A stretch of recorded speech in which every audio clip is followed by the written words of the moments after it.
Assalamualaikum warahmatullahi wabarakatuh. Saya Aksan Filisatian dari kelas 3B dari Fakultas Hukum Universitas Surya Kencana. Di sini saya akan mereview jurnal hukum pidana yang berjudul Problematika Penjatuhan Hukum Pidana Mati dalam Perspektif Hak Asasi Manusia atau HAM dan Hukum Pidana, yang ditulis oleh Amalia Arif dari Sekolah Tinggi Ilmu Sosial dan Ilmu Politik Makassar. Baik, kita langsung saja.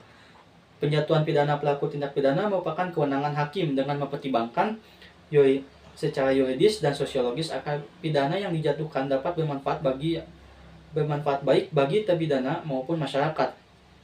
Untuk itu, penerapan pidana harus memperhatikan tujuan pemindanaan, yaitu straf short, berat ringan pidana, straf, dan cara penjatuhan pidana, straf modus.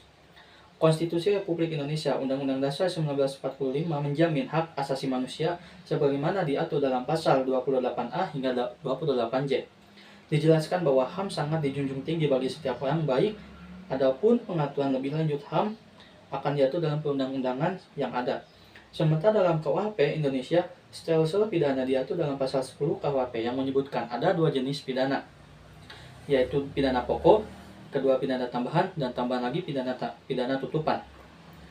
Pidana mati merupakan jenis pidana yang mengandung pro dan kontra.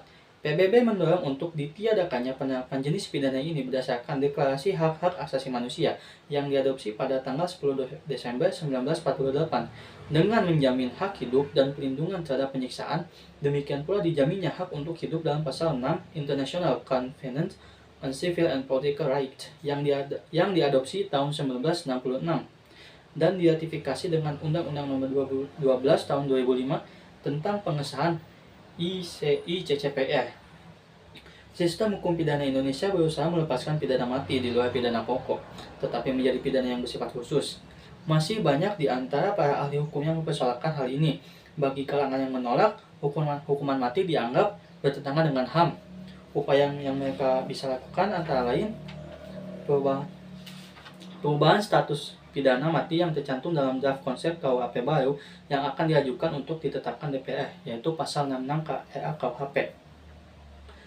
Lalu dalam perspektif HAM atau hak asasi manusia, pada Deklarasi Umum tentang Hak Asasi Manusia atau DUHAM dengan ketentuan pasal 3 Deklarasi Universal yang berbunyi setiap orang mempunyai hak atas penghidupan, kemerdekaan, dan keselamatan seseorang. Kemudian dipertegas pasal 6 ayat 1 dan pasal 7 Konvenan Internasional tentang hak sipil dan politikal sekaligus dikuatkan lagi oleh protokol opsional kedua atas perjanjian mengenai hak-hak sipil dan politik tahun 1989 tentang penghapusan hukuman mati.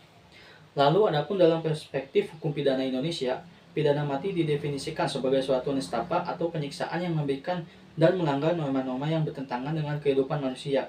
Dalam hukum pidana Indonesia, terdapat beberapa kejahatan yang diancam pidana mati.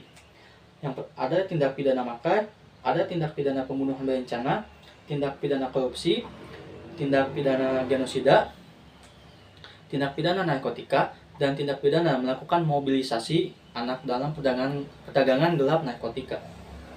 Kontroversi penerapan pidana mati yang berupa penolakan diantaranya disampaikan oleh Komite Nasional Hak Asasi Manusia, Lembaga Perlindungan Saksi dan Korban, dan Kontras.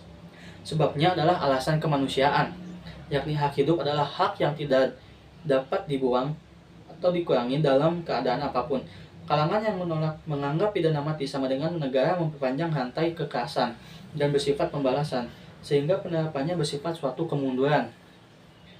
Meskipun demikian, penjatuhan pidana mati harus benar-benar dapat dibuktikan dengan ada atau tidaknya kesalahan terpidana melalui proses pengadilan yang adil dan pembuktian yang faktual berdasarkan undang-undang, serta memperhatikan faktor-faktor yang menyangkut hak asasi manusia terpidana untuk dapat melihat dampak dan pemindanaan individual maupun sosial secara humanitis.